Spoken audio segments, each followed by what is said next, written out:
Something fundamental shifted on the Korean Peninsula in early 2025, and most people missed it. North Korea quietly rewrote its constitution, not just a procedural update, but a structural redefinition of what North Korea claims to be, where its borders lie, and who controls its nuclear weapons. This video breaks down exactly what changed, why Kim Jong Un pushed for it, and what it means for one of the world's most tightly wound geopolitical flashpoints.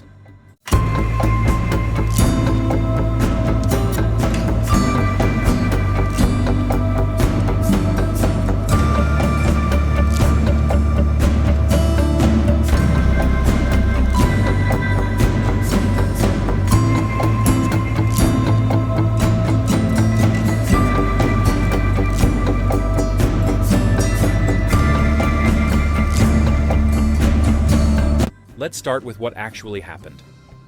At a March 2025 session of the Supreme People's Assembly, Pyongyang's legislature, which functions as a rubber stamp body for decisions already made at the top, North Korea adopted a revised constitution.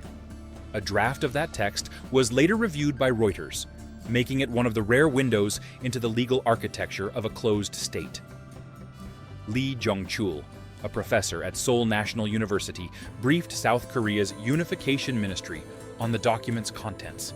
What he described was not incremental revision.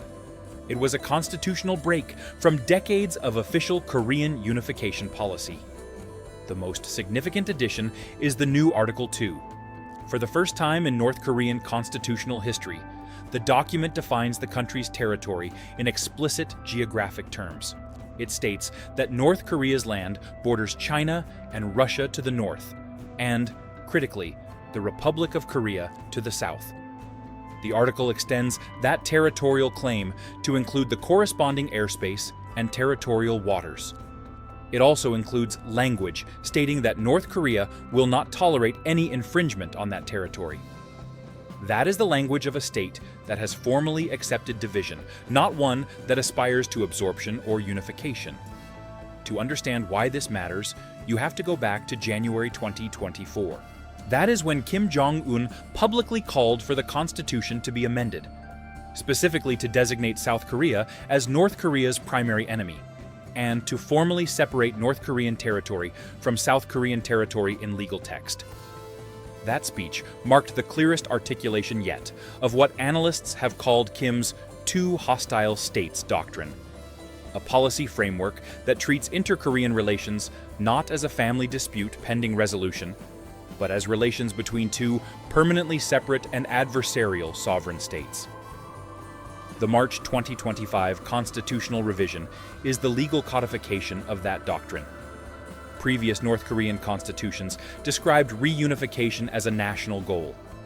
That language is now gone. The revised document also conspicuously omits any specification of where the inter-Korean border actually runs.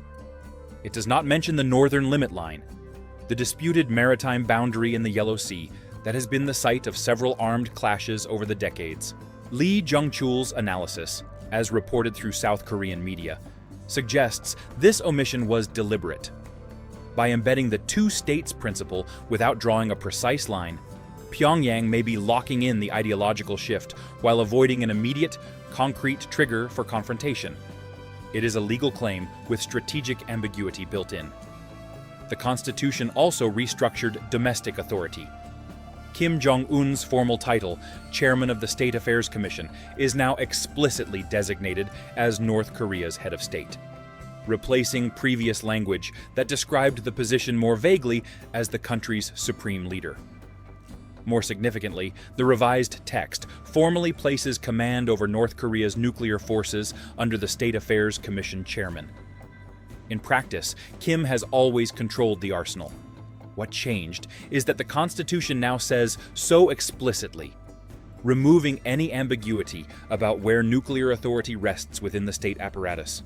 A separate clause describes North Korea as a responsible nuclear weapons state and outlines a mandate to continue developing those weapons, framed as necessary to safeguard national survival, deter war, and contribute to regional and global stability. That framing is notable. It positions nuclear development not as aggression, but as a stabilizing posture, a rhetorical choice that mirrors arguments made by established nuclear powers. Now consider two scenarios. In the first, the constitutional shift remains largely symbolic. Pyongyang uses it as a domestic signal, consolidating Kim's authority and formally abandoning the unification rhetoric that previous administrations used as a diplomatic tool, but stops short of actions that directly provoke Seoul. South Korean President Lee Jae-myung, who has repeatedly extended overtures for dialogue that Pyongyang has rejected, continues engaging without a response. The two Koreas remain separated by policy and posture, but without a new flashpoint. In this scenario, the constitutional change reshapes the ideological baseline without immediately altering military dynamics.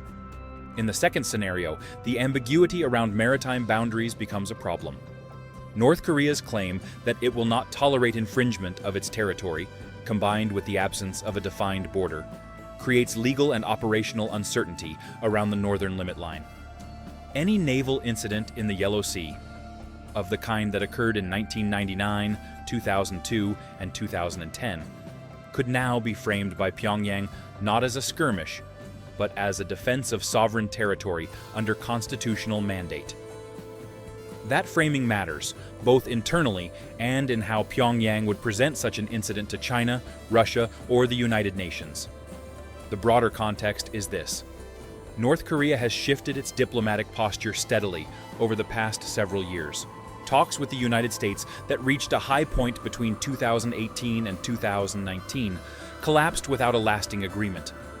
Since then, Pyongyang has conducted multiple ballistic missile tests, developed and tested tactical nuclear weapon systems, and deepened military cooperation with Russia, including reported munitions transfers that became a subject of international scrutiny during the Russia-Ukraine conflict. Against that backdrop, the constitutional revision is not an isolated event. It is one data point in a consistent trajectory. What to watch going forward is straightforward. First, whether Pyongyang takes any action that tests the new territorial framing, particularly at sea.